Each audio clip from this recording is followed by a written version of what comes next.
These days, the southern Chinese province of Guangdong is one of the most prosperous in all of China.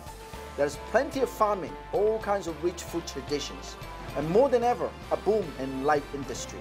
And when all that comes together, it is only natural that there is a whole culinary industry here.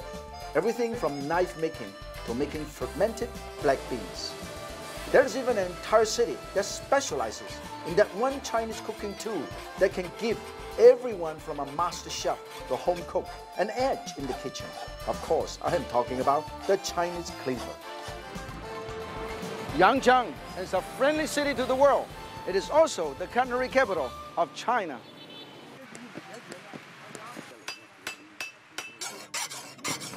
What you're seeing is the traditional way of knife making for centuries in Yangjiang, not too far away from Guangzhou. Many cottage industry have been starting. They make knife. Start with a little piece of steel like this, and then they heat it up in this really hot charcoal. And then they pound it and pound it, hit it and pound it, hit it and pound it 8 to 10 times until it forms the shape of a knife like that. You see, they're pounding it, pound, pound.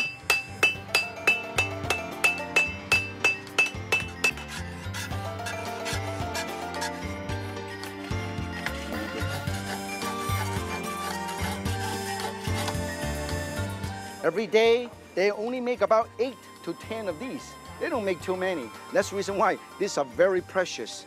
But like so many things in China, the traditional ways continue right alongside the modern ones. Yangjiang also has a state-of-the-art knife factory that turns out millions of knives a year to be exported all over the world. Good knives start with quality steel. This is the best material.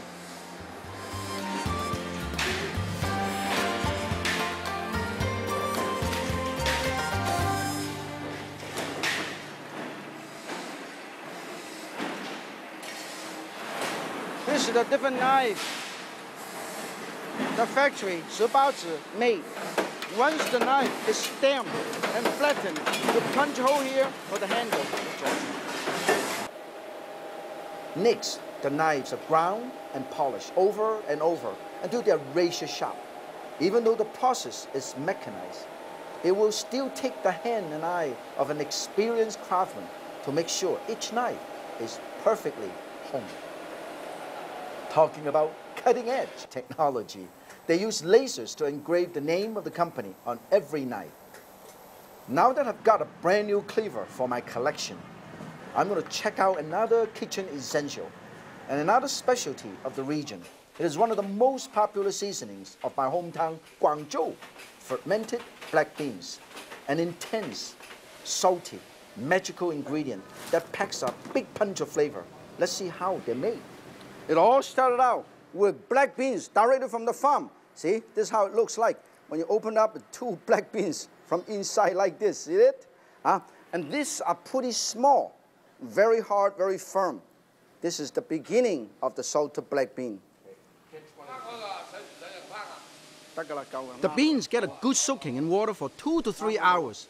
Then they're cooked in a pressure cooker to moisten them and soften them up for fermentation.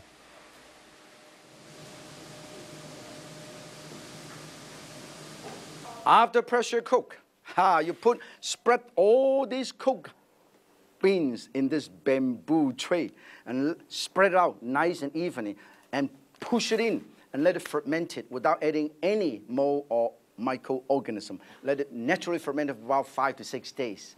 And then the next step is adding salt. And that's all there is to it. Nature does all the rest of the work.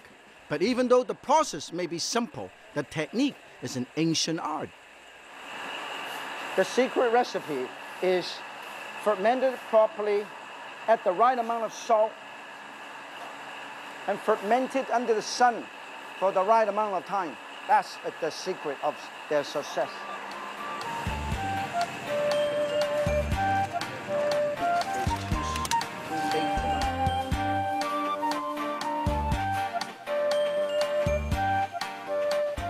Look at this, a container of black gold.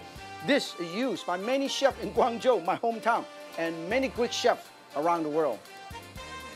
And around the corner, too, the factory manager has invited me to lunch at a nearby restaurant where they turn these magic beans into all kinds of sensational local specialties like prawns, scallop, whole fish, fried rice, and freshwater clams. Guangdong is famous for fabulous Cantonese food, so it is no surprise that there is a vibrant food industry here, an industry that combines artisan craftsmanship with modern technology to put great food on the table all over the world.